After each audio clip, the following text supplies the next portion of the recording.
Pay attention to Bryonie Gawith, 29 years old, sleeping in her home at 26 Westbury Road in Bradford, England, with her 3 young children on the early morning of August 21st, 2024. Denisty, 9 years old. Oscar, 5 years old. Aubree, just 22 months old. In less than 1 hour, all 4 of them will be dead because Sharaz Ali, 40 years old, is driving toward their home with 7 liters of petrol and a plan to burn down the house. On this night, Bryonie thought her family was safe at home, asleep in their beds. On this night, Sharaz had recruited accomplices, purchased fuel, and decided that if he couldn't have his ex-girlfriend, her entire family would burn. This is the story of domestic revenge that became mass murder, and how a Ring doorbell captured a killer breaking down a door with a canister of petrol in his hands. Bryonie Gawith was 29 years old, a loving mother to 3 children. Denisty was 9, full of energy and joy. Oscar was 5, still learning about the world. Aubree was just 22 months old, barely more than a baby. Bryonie lived at 26 Westbury Road in Bradford with her 3 children and her sister, Bryonie Gawith, who was in her 20s. The sisters were close, they supported each other, they raised the children together, but there was a dark presence in their lives. Sharaz Ali. Sharaz Ali was 40 years old, a drug dealer with no fixed address. For 7 years, he'd been in an on-and-off relationship with Antonia, Bryonie's sister. Those 7 years were characterized by persistent domestic abuse and coercive control. Ali's use of cocaine and alcohol fueled aggressive outbursts. He would disappear for days on benders, returning intoxicated and unpredictable. He physically assaulted Antonia. He manipulated her psychologically. He used threats of self-harm to prevent her from leaving. On at least one occasion, he beat her so severely that it caused significant injury, but Antonia never reported it to police. That's how effective his control was. Bryonie watched all of this happen. She watched her sister trapped in a cycle of violence. And in early August 2024, during a family holiday, Bryonie provided the support and safe haven that finally empowered Antonia to end the relationship for good. On August 2nd, 2024, Antonia left Sharaz Ali. She blocked his number. She cut off contact. She was done, and Sharaz Ali blamed Bryonie for it. In the weeks that followed, Ali transitioned from pleading for reconciliation to issuing explicit threats. Text messages recovered from his phone showed the escalation. On August 14th, he began accusing Antonia of having a new boyfriend, a common trigger for lethality in abusive relationships. By August 18th, his messages became ominous. At 1:44 a.m., he sent this message. "Remember one thing, the people that are laughing at me will cry about their own life." The prosecution would later interpret this as a clear declaration of intent to target the Gawith family. On August 20th, Ali sent Antonia a video of himself cutting his arm, self-harm as a manipulation tactic, trying to exert emotional pressure. And then, on August 20th, at 10:49 p.m., Ali made a 44-second phone call to a man named Callum Sunderland. He was recruiting help for what he was about to do. Sharaz Ali didn't act alone. He recruited 2 accomplices to help execute his revenge, Callum Sunderland and Mohammed Shabir. Callum Sunderland was 26 years old, a crack cocaine addict with a previous conviction for arson. He was vulnerable, desperate, and easily manipulated. Evidence presented at trial suggested Ali used both financial incentives and physical intimidation to secure Sunderland's cooperation. Sunderland later testified that he was bullied into participating, though the prosecution argued he knew exactly what he was doing. Mohammed Shabir, 45 years old, agreed to serve as the driver. He would transport Ali and Sunderland to Bradford, help them acquire the materials they needed, and provide the getaway vehicle. Shabir would later die of natural causes while on remand, before he could face trial. But his role in the conspiracy was documented through CCTV and witness testimony. Shortly after 1 a.m. on August 21st, the 3 men departed Keighley in Shabir's vehicle. Their first objective? Acquire petrol. They drove to Kensington Street in Keighley, where Sunderland retrieved a blue petrol container from a parked vehicle. This detail alone reinforced the premeditated nature of what was about to happen. They'd planned ahead, staging equipment for the attack. At 1:22 a.m., they arrived at a petrol station. CCTV captured Sunderland, acting on Ali's instructions and using Ali's money, purchasing 7 liters of petrol. 7 liters. Far more than anyone would need to fuel a vehicle or even to set themselves on fire, as Ali would later claim. This was enough petrol to turn an entire house into an inferno. The vehicle arrived at 26 Westbury Road at approximately 2 a.m. Antonia had just arrived home from a late shift. She was upstairs with her sister Bryonie. The three children, Denisty, Oscar, and Aubree, were asleep in their bedrooms. The Ring doorbell at the front of the house captured what happened next, and what it captured would become the most damning evidence in the entire case. Sharaz Ali approached the door holding a bottle of vodka in one hand and the blue petrol canister in the other. Callum Sunderland was beside him. Ali instructed Sunderland, "Kick the door in." Sunderland kicked.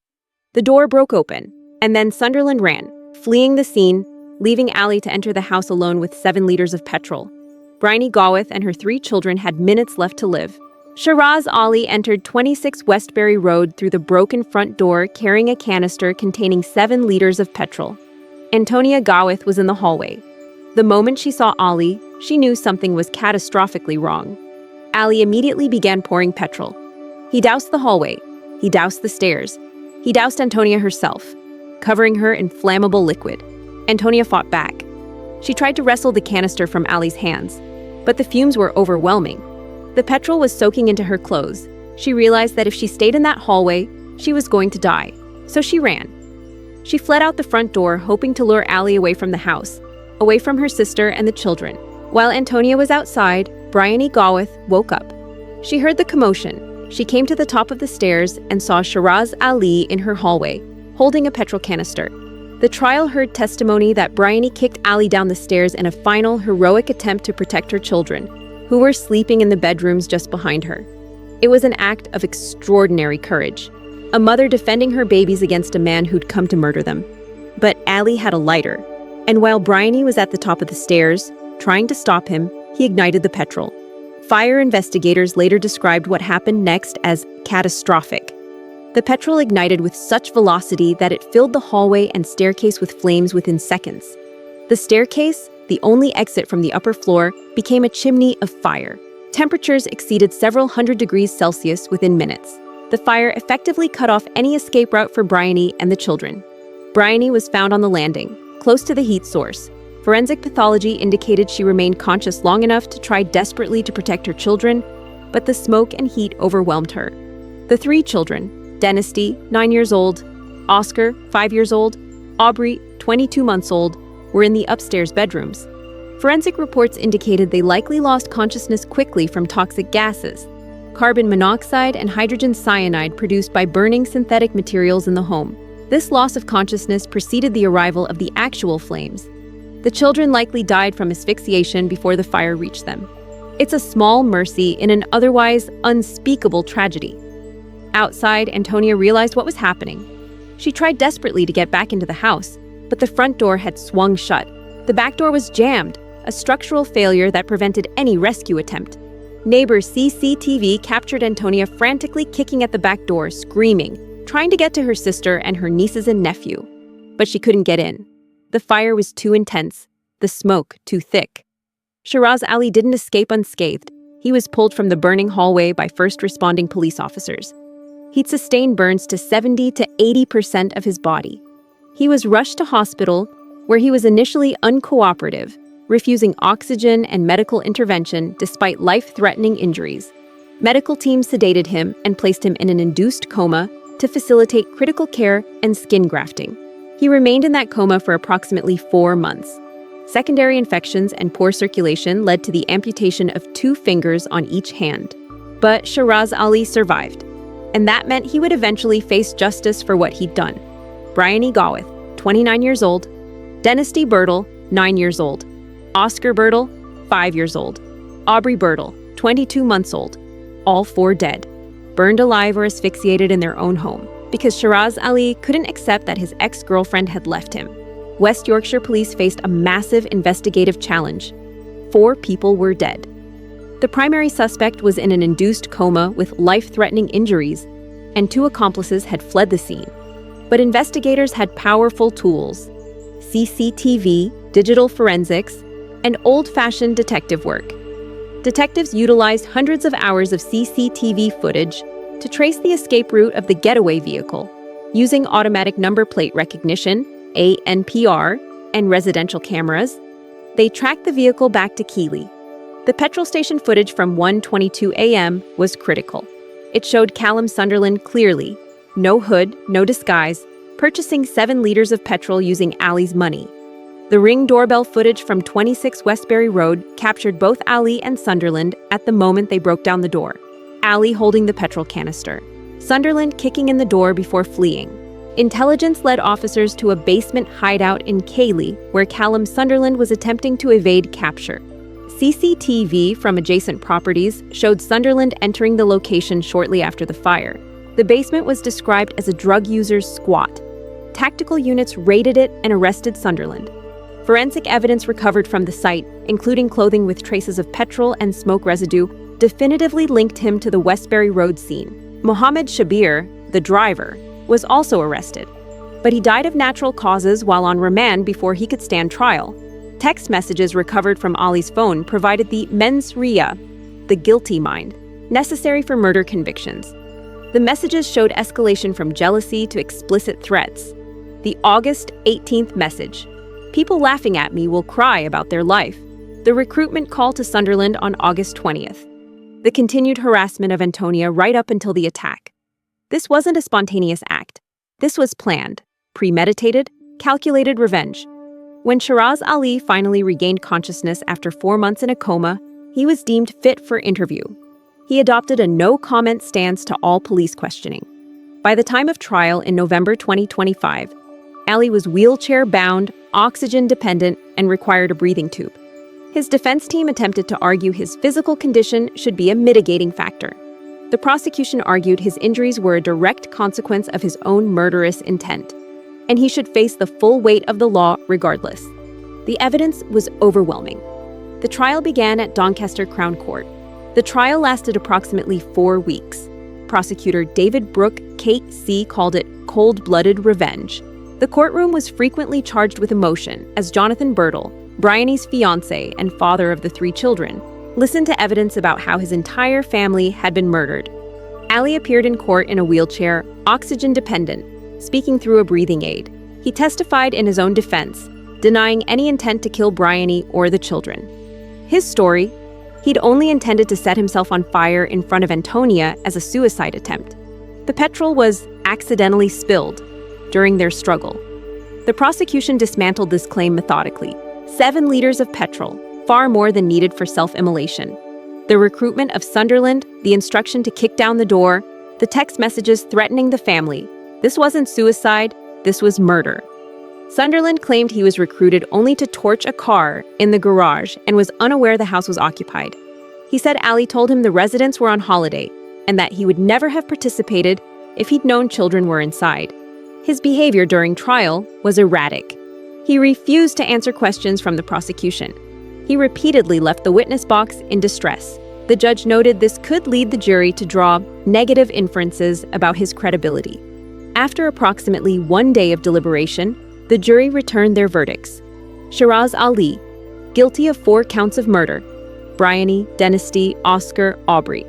Guilty of attempted murder of Bryonie Gawith. Guilty of attempting to cause grievous bodily harm. Callum Sunderland, not guilty of murder or attempted murder. Guilty of 4 counts of manslaughter.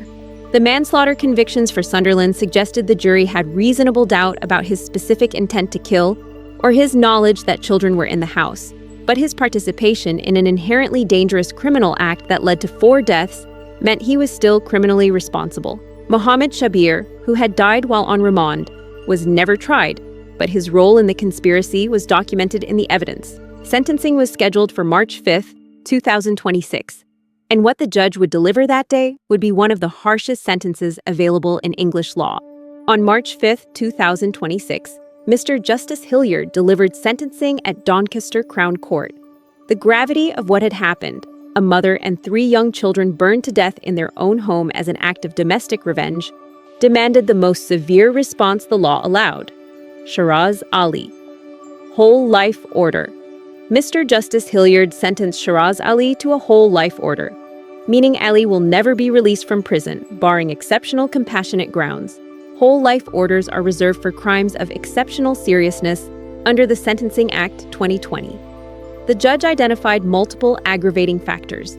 multiple fatalities, the intentional killing of a mother and 3 young children, premeditation, recruiting accomplices, purchasing fuel, sending threatening messages, vulnerability, targeting young children in their beds at night, domestic revenge, using mass murder as retribution against a former partner, cruelty, the use of fire, which the judge noted is a terrifying way to die. Sharaz Ali will die in prison. He will never walk free. He will spend the rest of his life behind bars for what he did to Bryonie, Denisty, Oscar, and Aubree. Callum Sunderland. Life with minimum 18 years. Callum Sunderland was sentenced to life imprisonment with a minimum term of 18 years. The judge acknowledged Sunderland's addiction and his secondary role compared to Ali, but he emphasized that Sunderland's actions, kicking in the door, procuring the fuel, were essential to the commission of the crime. "You played with fire," the judge said, "and you must accept the lifelong consequences." Victim impact statements. Bryonie Gawith provided a moving statement during sentencing. She described her entire existence as having been shattered. She spoke of the haunting realization that she was the intended target, and her sister and niece's son nephew died in her place. "The physical scars Ali suffered," she said, "are nothing compared to the emotional and psychological wounds I will carry forever." Jonathan Birtle, Bryonie's fiancé and father of the 3 children, described himself as absolutely distraught. He characterized Bryonie as a loving mother and expressed the unbearable pain of losing his entire family in a single night. The family spends their days visiting the graves of Bryonie, Denisty, Oscar, and Aubree just to feel some sense of proximity to them. Crown Prosecutor Amanda McInnes described violence against women as a stain on our society. She praised Antonia's courageous decision to leave her abusive partner while lamenting the catastrophic act of revenge that followed. The case sparked national discussions about support for domestic violence survivors, the warning signs of lethal escalation in abusers, and the need for earlier intervention. Bryonie's final act, kicking Ali down the stairs to protect her children, stands as a testament to a mother's love and courage. But it also stands as a reminder that domestic abuse doesn't just hurt the person trapped in the relationship. It destroys families, it kills children, it leaves only an unbearable void. If you've made it this far, thank you for learning about Bryonie Gawith and her 3 beautiful children, Denisty, Oscar, and Aubree, and the man who murdered them as revenge against his ex-girlfriend. This case matters because it shows the ultimate consequence of domestic abuse. Sharaz Ali didn't just abuse Antonia for 7 years. When she finally found the courage to leave, he decided her entire family should burn. 7 liters of petrol, a broken down door, a staircase turned into a chimney of flames, a mother trying desperately to protect her children, 3 kids who died from smoke inhalation in their own bedrooms, all because a man couldn't accept that his girlfriend had left him. Bryonie was 29 years old, Denisty was 9, Oscar was 5, Aubree was 22 months old. Barely more than a baby. They deserve to live. They deserve safety. They deserve futures that were stolen by a man's narcissistic rage. Remember their names? Remember that domestic violence doesn't end when someone leaves. That's often when it becomes most dangerous. Share this story. Support survivors. Advocate for early intervention. And remember that Sharaz Ali will die in prison, never seeing freedom again. It's justice. But it will never be enough, because Bryonie, Denisty, Oscar, and Aubree are still gone.